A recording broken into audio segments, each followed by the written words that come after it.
Chief justice Gulzar Ahmed نے NDMA کی report مسترد کر دی۔ کرونا اسکوت نوٹس کیس کی سماعت کے دوران ریمارکس دیے کہ کسی کو ایک پیسہ بھی کھانے نہیں دیں گے، کیوں نہ NDMA کو بند کر دے۔ وزیر اعظم کو کہتے ہیں چیئرمین NDMA کو ہٹا دیں۔ سمجھ نہیں آ رہی اربوں روپے کیسے خرچ ہو گئے، بہت کچھ چھپایا جا رہا ہے۔ کورونا، سیلاب، ٹڈی دل سب کچھ NDMA کو سونپا گیا ہے۔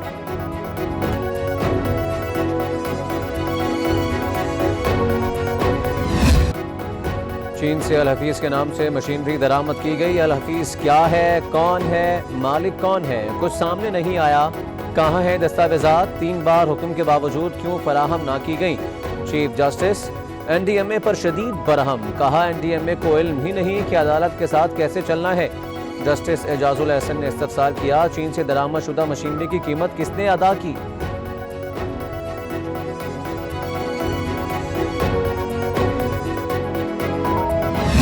سپریم کورٹ میں جعلی پائلٹس معاملے پر سماعت۔ عدالت کا پائلٹس کے خلاف فوجداری مقدمات درج کرنے کا حکم۔ سول ایویشن کے کمپیوٹر محفوظ نہیں، بھیانک جرائم کرنے والے آرام سے تنخواہیں لے رہے ہیں، کیوں نہ DG سول ایویشن کو عہدے سے ہٹا دیا جائے۔ چیف جسٹس نے 2 ہفتے میں پیش رفت رپورٹ طلب کر لی۔ وزیر اعظم کی زیر صدارت وفاقی کابینہ اجلاس۔ وزیر اعظم نے میڈیا کے تمام واجبات 2 سے 3 ہفتوں میں ادا کرنے کی ہدایت کر دی۔ وفاقی کابینہ نے TV لائسنس فیس میں اضافے کا فیصلہ مؤخر کر دیا۔ وفاقی وزیر اطلاع شبلی فراز کی پریس کانفرنس، کہا حکومت کی کوشش ہے آٹے کی قیمتوں میں اضافہ نہ ہو۔ طلب اور رسد کے فرق کو ختم کرنے کے لیے گندم درآمد کرنے کی اجازت دی گئی۔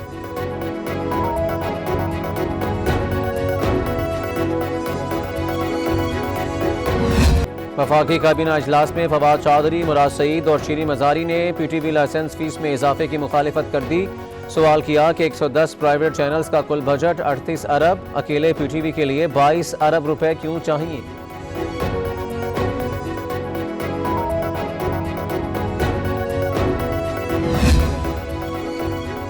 International commission for environmental law کا وزیر اعظم عمران خان کو خط۔ کووڈ-19 کے دوران وزیر اعظم کے اقدامات کی تعریف۔ لکھا، مشکل صورتحال میں آپ کی شجرکاری مہم حیرت انگیز اقدام ہے، آپ کی کاوشیں دنیا کے لیے روشن مثال ہیں۔ کورونا ایمرجنسی میں آپ نے لوگوں کو درخت لگانے کا باعزت روزگار فراہم کیا۔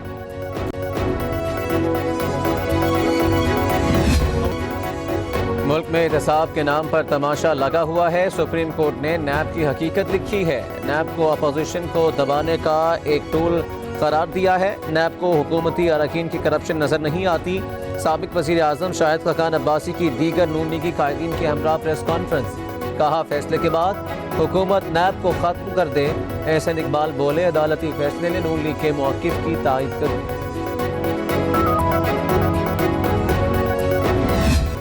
عدالت کا یہی جملہ کافی ہے کہ کیس انسانیت کی تذلیل ہے۔ پاکستان بنانے والوں کی اولادوں کے ساتھ ریاست نے مسلسل بدسلوکی کی۔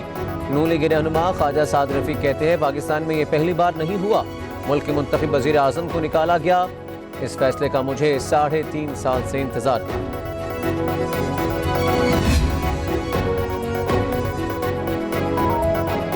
سپریم کورٹ کے فیصلے کے بعد نیب کو برقرار رکھنے کا کوئی جواز نہیں۔ نیب کو جانبدار ادارہ قرار دیا گیا، اب کوئی حیثیت نہیں رہی۔ سربراہ جمعیت علماء اسلام پہ مولانا فضل الرحمان کی میڈیا سے گفتگو، کہا خورشید شاہ کو نیب نے انتقام کا نشانہ بنایا، ان ہاؤس تبدیلی میں کوئی دلچسپی نہیں، نئے انتخابات چاہتے ہیں۔ حیرت ہے، دنیا کے اتنے ارب پتی لوگ آ کر پاکستان کا نظام چلا رہے ہیں، کچھ فرار ہو چکے ہیں، باقی کرونا کی وجہ سے رکے ہوئے ہیں۔ اطلاعات ہیں جلد چلے جائیں گے۔ رہنما پیپلز پارٹی عبدالقادر پٹیل کا قومی اسمبلی اجلاس میں خطاب، بولے ہم پر ڈاکوؤں کا سردار مسلط ہے، نیب نیازی گٹھ جوڑ نہ ہو تو حکومت ایک دن نہیں چل سکتی۔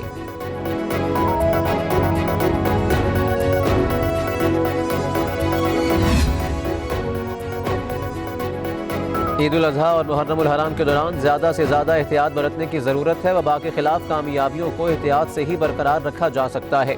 Army chief general Qamar Javed Bajwa کی 233ویں کور کمانڈرز کانفرنس میں گفتگو۔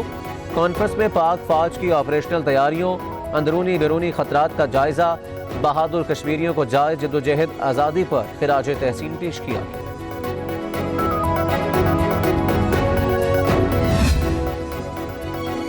سپریم کورٹ نے فوجی عدالتوں سے رہائی پانے والے 196 افراد کی رہائی معطل کر دی۔ پشاور ہائی کورٹ کا حکم کالعدم قرار۔ عدالت عالیہ نے وفاقی حکومت سے مقدمات کی تفصیلات طلب کر لیں۔ جسٹس مشیر عالم کے سربراہی میں 3 رکنی بینچ نے سماعت کی۔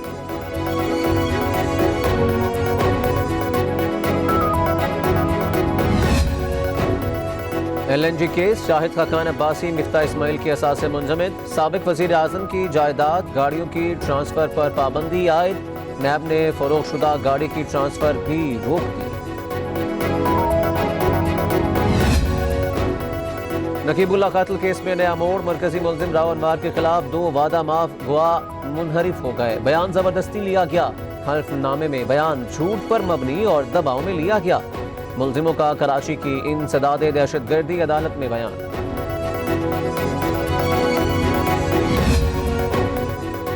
آصف زرداری کے خلاف پاک لین ریفرنس کی سماعت۔ سابق صدر کے وکیل فاروق اشنائی کے نیب کے دائرہ اختیار پر اعتراضات۔ نیب پروسیکیوٹر سے گرما گرمی، ٹرائل روکنے کی نئی درخواست دائر کر دی۔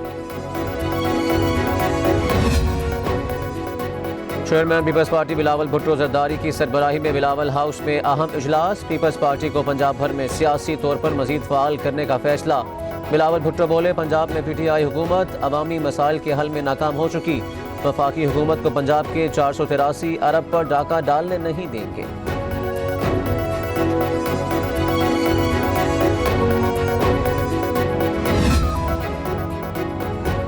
سندھ میں گندم کی پیداوار ٹارگٹ سے زیادہ ہے۔ اگر گندم آٹے کی قلت کی ذمہ دار سندھ حکومت ہے تو پنجاب اور دیگر صوبوں میں کمی کیوں ہے؟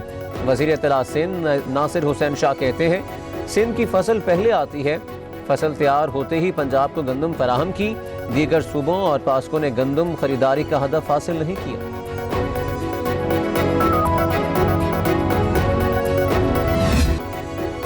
کورونا کو قابو کرنے کا چیلنج، پنجاب کے مزید 4 شہروں میں سمارٹ لاک ڈاؤن کا نفاذ۔ گجرانوالہ، سیالکوٹ، گجرات کے متعدد علاقوں کو بند کیا جائے گا۔ سیل کیے گئے علاقوں میں اشیاء خورنوش کی فراہمی جاری رہے گی۔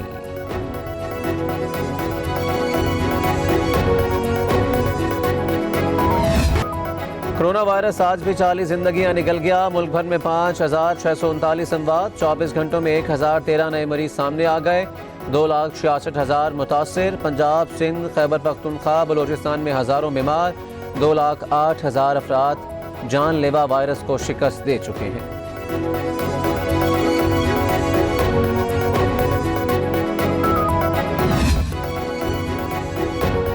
ذوالحج کا چاند نظر نہیں آیا۔ عید الاضحیٰ 1 اگست بروز ہفتہ ہوگی۔ حج کا رکن اعظم وقوف عرفات 30 جولائی کو ہوگا، جبکہ سعودی عرب میں عید الاضحیٰ 31 جولائی کو منائی جائے گی۔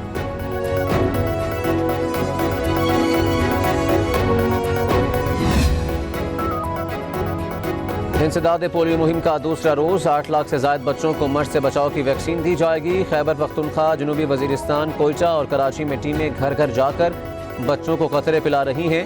کورونا کے باعث مہم تعطل کا شکار ہوئی تھی۔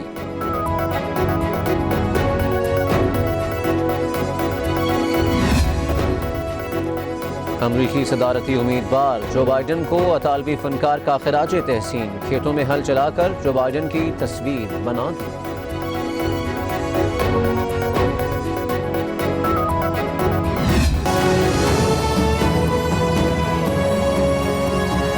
آپ کو بتائیں کہ پاکستان میں کہیں ذوالحج کا چاند نظر نہیں آیا۔ 1 ذوالحج 23 جولائی اور عید الاضحیٰ ہفتہ 1 اگست کو ہوگی۔ فواد چودھری کی عید الاضحیٰ سے متعلق پیش گوئی بھی غلط ثابت ہو گئی ہے۔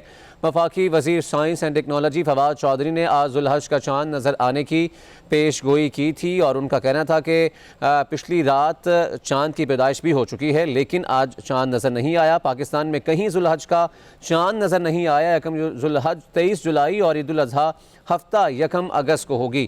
فواد چودھری کی عید الاضحیٰ سے متعلق پیش گوئی غلط ثابت ہو گئی ہے اور وفاقی وزیر science and technology Fawad Chaudhry نے آج ذوالحج کا چاند نظر آنے کی پیش گوئی کی تھی۔ وفاقی کابینہ نے PTV لائسنس فیس میں اضافے کا معاملہ مؤخر کر دیا ہے۔ فواد چودھری، مراد سعید اور شیری مزاری نے TV لائسنس فیس میں اضافے کی مخالفت کی۔ ارکان کا کہنا تھا کہ کابینہ قومی اسمبلی کی منظوری کے بغیر اس طرح کا ٹیکس یا لیوی نہیں عائد کر سکتی۔ 2 سال سے PTV اپنا بزنس پلان نہیں دے سکا۔ بورڈ چیئرمین اور ممبر سٹمپ بنا کر ٹی وی چلا رہے ہیں۔